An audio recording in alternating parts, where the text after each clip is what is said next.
I think when we think about employees and we think about diversity, there's been a lot of conversation around, should it be one approach for everyone? You know, do we just have an approach to bring in diverse talent? And some information would suggest that the challenges that different ethnicities and minority groups face are actually different for getting into the business. In the Silicon Valley, there were differences between Asian population. It wasn't so difficult to get into a job, but it was very difficult to get promoted. Whereas for the Hispanic community, just getting hired was much, much harder. I'm wondering if any of you want to reflect on that or can share, because I think often companies do try and take a bit more of a single approach, and particularly to the spirit of doing more and going faster. How effective is that even going to be? I'll jump in here. Living in Silicon Valley and working here for the last 20 plus years, I could not agree more. And I think there are probably, as I've looked at it over my career, Tamara, there are 4 reasons why I'm seeing this happen, of taking a single approach and then moving from one ethnic or gender or even sexual orientation group, rather than looking at it inclusively. I think what's happened is they've departmentalized and compartmentalized how they go about it. Okay, we have to make sure, for numbers' sake, that we have representation. Well, look, we don't live in a numbers world. We live in a real world. And I think the problem starts with external marketing. If I, as a person of color, look at your company and I'm looking at your website, I'm looking at your marketing materials, and no one looks like me, the first thing that says is, I'm not welcome. I don't care what your statements outwardly say. I don't care what you put out in the world on social media or otherwise. If there's not the one that looks like me, you don't want me to be a part of your ecosystem. And that's both, to Catherine's point, that's a conscious and an unconscious bias that happens. One, I think that it's not really thought about, because I even looked at the internal PowerPoint presentations, the internal marketing material. Very few people looked like me until I went and made noise about why are there not people that look like me, and then suddenly it changed. I think the next piece is, and the all important is, we've been so focused on diversity and not inclusion. And my definition is real simple. Diversity is about being invited to the table. Inclusion is about being able to order off the menu. It's time to shift our mindset away from simply bringing folks up to the table and saying, you know what, here's a good cut of meat. We want you here. We need you here. Because we've had the same folks that walk, talk, look alike, and have the same haircut. And what we're missing is diversity of thought. So if we're going to talk about diversity, let's not talk about it from a ethnic or a gender or a sexual orientation perspective. Let's talk about diversity of thought. Let's talk about inclusion of all of those groups. The third piece is, we've been so focused corporately on the what and the how. No one cares about that. It's about the why. And that why comes back to, how can we be bigger, faster, and stronger, and also recruit and retain the best talent possible to accelerate both our company and accelerate our prospects and our customers. When we get to the why, then we'll start to make a difference. And the final piece is why I don't think there's been a change, is we have complacency in statistics. When you say 1%, 5%, 2%, and I'll say Silicon Valley, 2% at max of what I'm seeing and experience. And when you get excited about putting out numbers like 2%, that's where the problem starts. It really does. Because I don't care, incrementally we improve as sales folks, and you say, oh, you improved 2%, and they're like, great, that and $7 will get me a latte. You've improved 25%, 30%. Now you're talking about a monumental shift. And to your point, Tamara, we're not talking about a dinghy. We're talking about a Titanic, a Royal Caribbean sized ship that we have to turn around. But it has to start with and we all talk about the all important culture. Culture is a great blinder, and it's also a great wall to hide behind. So why don't we strip that down and really understand how we can improve and accelerate, and how we can be more inclusive, and stop talking about, again, just bringing folks to the table, because that's great, but that was the first step, and that's been 40, 50, 60 years in the makings. You want to talk about timing, Stephanie? That's a long time to still have the same conversation about diversity. Let's shift it to inclusion and talk about how you can and what you can order off the menu. And by the way, we want to put the ethnic food on the menu. We want to put the gender, the types of food for sexual orientation that fits for you, that you're going to find pleasing, not what we think you need. Yeah, Cynthia, I know that you had some really great examples. When we had a conversation, we talked about inclusion, but also the word that you used, I love, belonging. And I think that's basically what you're talking about, Roderick, with your example. Can you talk to us a little bit about that, Cynthia? And you had also some examples of performance bias that I thought were really interesting as well in one of your webinars that you had done that I listened to. I specialize in women in sales, and I get contacted by corporations daily asking how can we increase the number of women on our sales force. And I ask them specific pointed questions about the 4 pillars and the attract, hire, develop, and retain. And what I find overwhelmingly is that the system is broken and people try to blame the candidates. For example, when you have, and you're trying to check boxes and say, we want Black women because we can check 2 boxes on our diversity metrics or checklist. If a woman goes into your organization, but yet she has to assimilate to fit into your organization, does she really feel a sense of belonging? And the answer is no. If she can't wear her own hair, but she has to conform to what your culture says is acceptable, that's not a sense of belonging. Performance bias is rampant.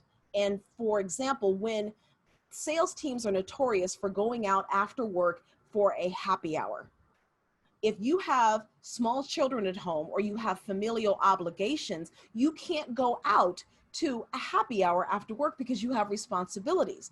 At that happy hour, you have normally a male manager, because only 11% of women are in sales leadership. So it's the other 89% are men. You've got coaching, you've got advising, you've got all types of leveling up that goes on at these happy hours. So women are actually forced to step behind. They're not privy to that coaching. There are so many examples, but to Roderick's point about why the diversity problem is so big, I pose questions like, why is tech falling behind other industries? And that could be because tech leaders grew up in narrow environments with a lack of exposure to other cultures. Let's take a look at let's take a look at the system. Yeah. When we have so much focus on STEM, like there's more women than ever studying science, technology, engineering, and mathematics. Yes. But so they're going through school, but they're not getting the job. Exactly, because the barrier to entry in a tech role is so high. I have thousands of women in NAWSP that would love to get into tech. They have a proven track record of success. But when you say in your job description, which is a huge barrier, that you must have 5 levels of C-suite selling experience and it has to be selling a high-end tech product, then even though I have 10 years selling at the top 1% in another vertical, I can't even apply. So it's not fair to say to women, well, women don't apply at a rate that men do. Well, let's take a look at the job description and find out whether or not it's welcoming and gender neutral, or whether or not the system is rigged to say we only want those that are stale, male, and pale, because that's what we've always done. What's interesting, I agree to that, but to Gary's point earlier about how men will like go and only, go for a job that they're only qualified for 20%. We also have to teach women to have more confidence and give them the confidence to go for those jobs just like men. I mean, back in 2010, I read an article that said men apply for jobs that they are only like 70% qualified, whereas we as women have to be 100% qualified before we'll apply for a job. And I was like, well, I'm gonna be more like men. I'm gonna do that. And so the next time an opportunity, at the time I was working 2 jobs and I was tired of it. The next time the opportunity arose that I wasn't completely qualified, I reached out to my technical male friends and said, hey, can I do this role? I don't understand even what half this stuff is, pivot tables, VLOOKUPs. I didn't know what that ad hoc reporting. And they're like, yeah, you could absolutely do this role. So I applied and I interviewed for it. And when the sales director asked me, he's like, can you do VLOOKUP? Can you do pivot tables? Can you do ad hoc reporting? And I said, yes, I can, because they had told me I could. Now, had he said, do you know how to? I would probably said, no, but I can figure it out. Again, that's where we gotta push ourselves to say, hey, go for the jobs. Men are doing it. They're not allowed to be about. Respectfully, I don't think that it's a woman's fault that she looks at a job description.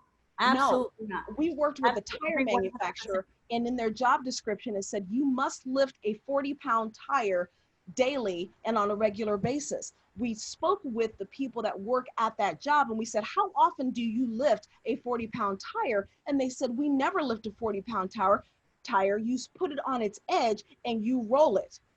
Exactly. So I don't know anybody that would want to lift a 40-pound tire on a regular basis, let alone a woman. So it's sometimes not a matter of a woman having confidence. It's the way the job description is written to eliminate her. Well, we Cynthia, I absolutely agree, 100%.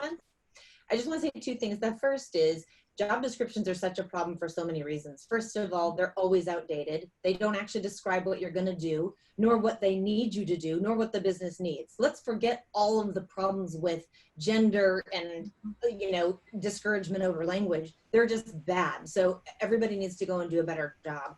The second thing is, I don't disagree that women need more confidence to put themselves out there and that men do it more. But HBR did a study recently, and what they said is they found, and I think it was at Hewlett Packard, that they found that the number one reason that women weren't applying for roles, and it was the same number one reason for men, I think it was like 43% women and 41% men, wasn't because for them they thought they weren't qualified and they didn't want to put their hand up because of that. They actually took the job description as truth, and they thought that that was a real requirement, and they didn't want to waste their time or the other person's time. But it was interesting, the guys that didn't apply, they thought the same thing, like, well, if they're saying I need to have all this experience, I don't have it, I'm going to invest in something where I know that I'm going to get through the interview process. Like, I'm not even, this is going to be a waste of my time. So what they were trying to articulate there was sometimes it's also just education about how the real process works of hiring. Should you take a job description? How do you go through, Stephanie, an interview and say what you can do and what you're capable of and not focus on some of these details? How many times have you had a job discussion that didn't touch on 78, 90% of what was on that job description? They talked about something completely different. So I thought that was yeah, that's the whole reason I came to S3 and Computer Futures, is because in the tech world too, just like with sales or any and the other roles, the job descriptions are outdated. They're not right. They're copying them from somebody else's and just filling it out. And so I've come to change that and rewire the hiring managers' minds, but that does take time. There's only so many hours in the day. So while I'm doing that and while I'm trying to do that, I'm also building up my community and rewiring how they approach job descriptions and going for it and reaching out to people to vouch for them, because that's where a lot of that comes in. If you can get somebody who vouch for you, who champions you, who speak for you, that will help you get your foot in the door. The job description is it's just a piece of paper, honestly. A guideline. Yeah, a guideline, absolutely. And y'all, just so y'all know, earlier, they can see all of us. We were told you could only see the person speaking, but just want everybody to know, as looking out for my peeps, they can't see us all at once. No, I think there's another step to this too. And I absolutely agreed on the job description piece. When I was in corporate, I actually went to our hiring group and I asked two questions. One, why do I not see more women? And secondly, why am I not getting candidates of color coming in through the interview process? I think two things came out of that. One, we're not getting the applicants. And I said, okay, not buying that one. And secondly, they're not making it to you in the interview process. I said, well, we're going to change that. First question for them was, where are you going to recruit? Because if you go to the same schools, the same unis, everyone walks, talks, and thinks alike and has the same haircut, we're going to get the same candidates. So we've got to diversify the pool of where we're going to look. And secondly, I said, for every single one of my roles, I want to talk to at least 3 people of color. Also, I want female. I want a mix to come to see me. And if we continue sending the same here that you're sending, I will now request a different recruiter and also look at an external recruiting firm. Because you guys are bringing me the same thing, because you're bringing me what you want to hire and what you would hire, not what should be brought in that's going to enhance the company and accelerate where we are as a company. So to the hiring managers, go and demand from your HR professionals and your HR business partners, demand that you get a more diverse pool. And if they push back and say that they can't, find out and find someone else that can. Roderick, that is an excellent point. 78% of the Fortune 500 they have initiatives to hire more women within their companies. Sales is normally one of the largest departments, so it behooves them to go to women in sales organizations to meet that requirement. you have to go where the candidates are. If you're looking for African-American candidates or Black candidates, you go to an association that specializes in Black sales professionals. If you're looking for women, you go to an association. You have to go where they are. There is no excuse for saying we can't find them. Go where they are. Yeah, go where they are. Absolutely. Our partners increase the tire manufacturer that I told you about, increase their women in sales hires 64% in 90 days because they were intentional and specific about hiring, attracting, developing, and retaining women in sales. It can be done.